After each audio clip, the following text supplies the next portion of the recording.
Regresamos a Noticias 24. Preocupación existe en el mundo y también en nuestro país por el coronavirus, cuyos efectos también se han dado en el ámbito económico. Lo estamos comentando también. El precio del dólar, por ejemplo, sube, mientras que el valor del cobre ya ha notado 8 jornadas consecutivas a la baja. Vamos a hablar de esta arista que tiene la emergencia sanitaria en China y el mundo. Para eso nos acompaña Francisco Castañeda, economista y académico de la Universidad de Santiago. Muchas gracias por acompañarnos. Bienvenido. Muchas gracias a ustedes. A ver, vamos primero al centro que muchos se están preguntando. Sí. ¿Qué tiene que ver y cuál efecto puede producir una emergencia de salud sanitaria como es el coronavirus con el precio del cobre, el tipo de cambio, las bolsas mundiales? ¿Cuál es ahí la conexión? Sí. ¿Por qué un punto afecta al otro? Sí, el tema es que la magnitud de China en la economía global es muy importante. Entonces, cuando en pocos días mueren más de 100 personas, estamos hablando de una población de cientos de millones, no es relevante, pero cuando este virus ya se traslada a otras regiones del mundo, ya implica de alguna forma, lo que hizo China fue cerrar algunas ciudades, cerrarlas, bloquearlas con el intercambio del resto del mundo, en términos de aislar al virus para encontrar la solución, y eso empieza de alguna forma a implicar un menor volumen de negocio, una percepción de riesgo mayor, en cuánto tiempo lo van a solucionar. Esto ocurrió en el pasado con el SARS, el 2003, el 2008 con el H1N1, entonces... De hecho, ahí, perdón, un dato que estaba escuchando, con el SARS, si no me equivoco, la economía china creció un punto menos de lo que podría haber crecido. En esos días se crecía 12, 11%, creció un punto porcentual menos de la estimación que se tenía, justamente por esa enfermedad, por esa emergencia sanitaria. Y que son generalmente shock transitorios, digamos, ¿no? Nadie estima que esto es permanente, sería catastrófico para la economía mundial, pero el 2003 la economía china ponderaba el 4% del PIB mundial, hoy día pondera el 16%. O sea, los efectos adversos que podría tener esto hoy día en la economía mundial son exponenciales, digamos, por el tamaño de China, la interconectividad del comercio global, de los flujos financieros. China es el motor de Asia al mismo tiempo, o sea, hay una cadena de negocio, lo que se llama las cadenas globales de valor muy fuerte. Me explico. Empresas norteamericanas y europeas con filial en China, mano de obra especializada en China, reexportando a Estados Unidos y al resto del mundo. Claro. Entonces, muchas empresas que de hecho son proveedoras de tecnología, como por ejemplo Apple, que está bien complicada porque justamente China entrega y provee desde los chips hasta los cables y eso evidentemente eso es el Global Value Chain en la economía, y eso es lo que hace mucho más complejo. En el caso de Chile, afecta, bien como tú señalas, la percepción de que la economía china puede crecer menos. Hay que recordar que la economía china ya corrigió de 6,1 a 5,9 el crecimiento para el 2020. O sea, viene descendiendo año a año con un número muy mayor. La economía internacional se mantiene débil, 2,5% el consenso del mercado que informa el Consensus Forecast, ¿ya? Y ahí todas las regiones van hacia abajo, o sea, Europa 1%, Estados Unidos corrige a la baja, solamente Latinoamérica, empujada por Brasil y por México, hacen una corrección al alza. Entonces, la gran locomotora del comercio internacional, del crecimiento mundial, es China. ¿Ya? Entonces, cuando este país empieza con esta crisis, digamos que nosotros esperamos que sea transitorio, a un país como nuestro, que es una economía abierta, ¿verdad? Al resto del mundo le afecta mucho. Me explico, el presupuesto del año 2020 se planteó, después de todas las correcciones de la crisis del 18 de octubre, en diciembre, con un precio del cobre de $2,8 la libra de cobre, ¿ya? Y el tipo de cambio fue en 790, ¿ya? El tipo de cambio más o menos estamos... Ha estado ahí, digamos. Ha estado ahí, lamentablemente, en el rango alto, ¿ya? Entonces, cada vez que el precio del cobre baja, hoy día está en 2,59, 2,60, estamos hablando... Rompió la barrera psicológica de los $2,60. Y respecto al presupuesto, es una caída del 7%. Claro. Y eso implica aproximadamente $1.500 millones menos para el fisco. Si el fisco, en el plan del 2020 del Ministerio de Hacienda, tenía que financiar $16.000 millones con un déficit fiscal del 4,7% del PIB, que es un gran problema la sostenibilidad fiscal hoy día en Chile, ¿ya? Hoy día ya no son 16.000, suponiendo muchas variables constantes, son 17.500 millones, y el déficit fiscal ya no es 4,7, es más o menos 0,3% del PIB más, si es que el precio se mantiene en 2,6, si es que esto de alguna manera persiste, no en niveles dramático, pero sí se mantiene el precio bajo. Entonces, para la economía chilena se ve como algo, bueno, el precio baja de 2,8 a 2,6, pero los efectos presupuestarios en términos de la liquidez de la economía son muy fuertes.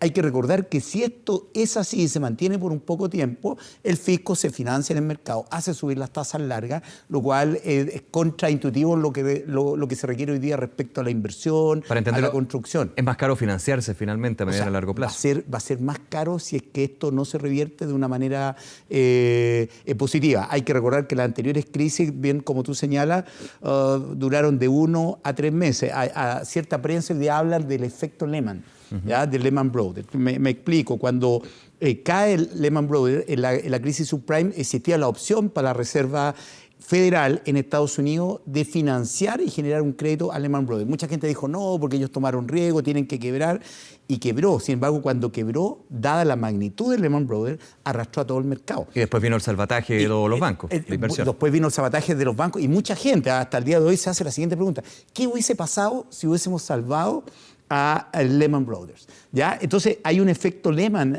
aquí respecto a China que señala cierta prensa que hay una subvaluación de los verdaderos riesgos, ¿ya? Y que los riesgos son mucho más altos justamente porque la economía china no es el 4% del PIB mundial, es el 16%, ¿ya? Entonces, si esto de alguna forma desencadena, no en forma como se espera, en una forma negativa, como hasta el momento, los riesgos sobre la economía internacional son muy fuertes. Hoy día, si China crece 1% menos, no es lo mismo que si crece 1% menos el 2003, porque los efectos de comercio intrarregional y extrarregional que tiene China con el resto del mundo son muy grandes. No hay región del mundo con más comercio en sí que Asia. Y en ese punto, Francisco, quería ir justamente a eso, porque cuando hablamos de comercio, el intercambio comercial, hay un nexo bien potente que se ha ido fortaleciendo entre China y Chile.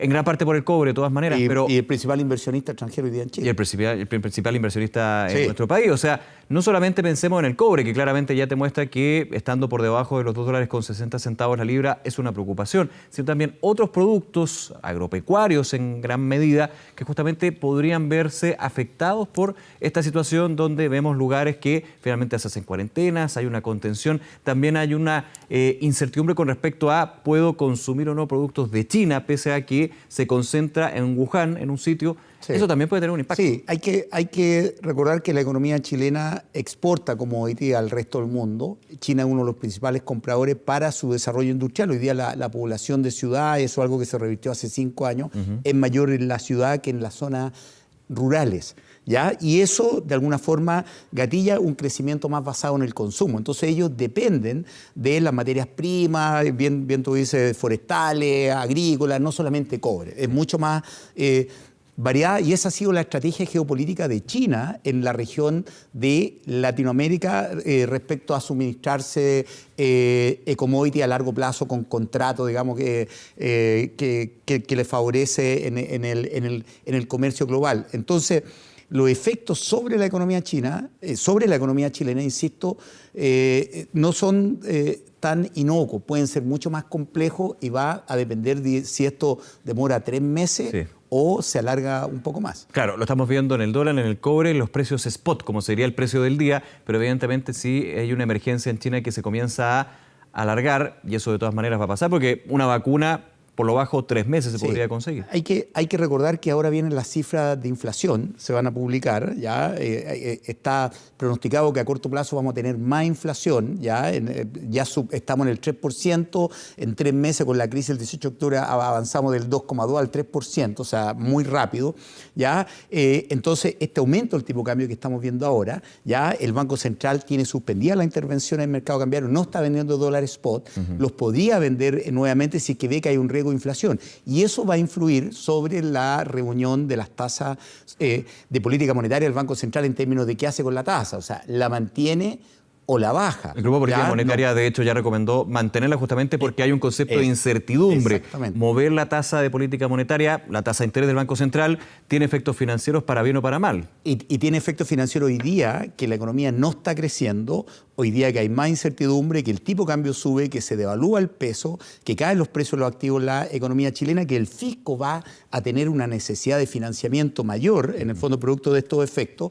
Entonces, era lo más prudente. Ahora, yo yo creo, y la razón por qué no la bajan, en el fondo por qué no recomiendan una baja en la tasa de política monetaria del Banco Central, es porque existe alguna probabilidad que la inflación suba más, en el fondo producto del aumento del tipo de cambio. Hay que recordar que el IPC en Chile, el 60% de la canasta son bienes importados. Entonces, cuando depende del dólar. Exactamente, ahí hay muchas tarifas indexadas. Entonces, cuando sube el tipo de cambio, de alguna manera el chileno se empobrece también, el chileno promedio. Entonces, yo creo que fue sabio lo que hace en términos de la recomendación mantener, ¿ya? Pero esto está de alguna manera recién empezando. Claro, es mantener, pero estar vivo al ojo, revisar lo que está sucediendo. O sea, si el gran tema ahora se publica el IMASEC de diciembre, que ya se sabe lo que va a ser. Que va a salir malo. Ya, no tan malo. Quizá pero un poco compensado por las ventas de fin de año. Va a ser -1, el cuarto trimestre va a cerrar una caída del 2,5, 2,7 el cuarto trimestre del PIB.